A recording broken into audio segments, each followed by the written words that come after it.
Yo, Hollywood almost wasn't in Hollywood. Check this out. Hollywood was almost in Long Beach, which is about, I don't know, 30, 25 miles south of Hollywood proper, where it is now, and was then too. In Long Beach, at the corner of 6th and Alameda, two brothers, Herbert and Elwood Horkheimer, which is a great turn of the last century name, they built a studio. The first studio west of Chicago. And the whole westward migration thing, the film industry used to be on the East Coast, and there was a reason for that. Thomas Edison, he created motion picture technology that he levied extreme licensing fees. People got sick of paying those.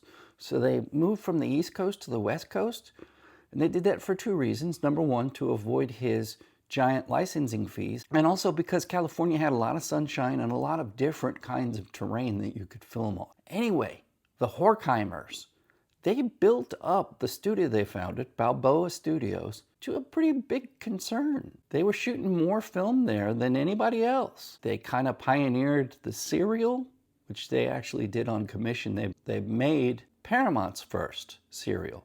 They also created the family film with a movie I think called Little Miss Sunshine. No, it wasn't Little Miss Sunshine, but it was like Miss Sunshine or something like that. First family film. They made all kinds of westerns and stuff of that nature.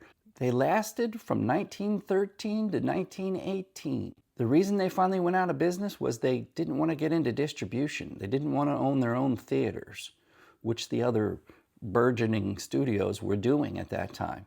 And that's what killed them. They actually had to sell off the studio in 1918 and all of their talent. Fatty Arbuckle and Buster Keaton and guys of that nature, they all fled to Los Angeles, the San Fernando Valley specifically. And that's something that most people don't know is the movie industry, even today, is located in the San Fernando Valley. There's only one studio in Hollywood, and that is Paramount. So yeah, the Horkheimers went bust. But if they had actually had a little bit more foresight, Hollywood might have been in Long Beach. I've been to the location where their studio was. You would never know that there was something there now. But it's part of history, and it could have been right there. Horkheimers! Oh, I almost forgot.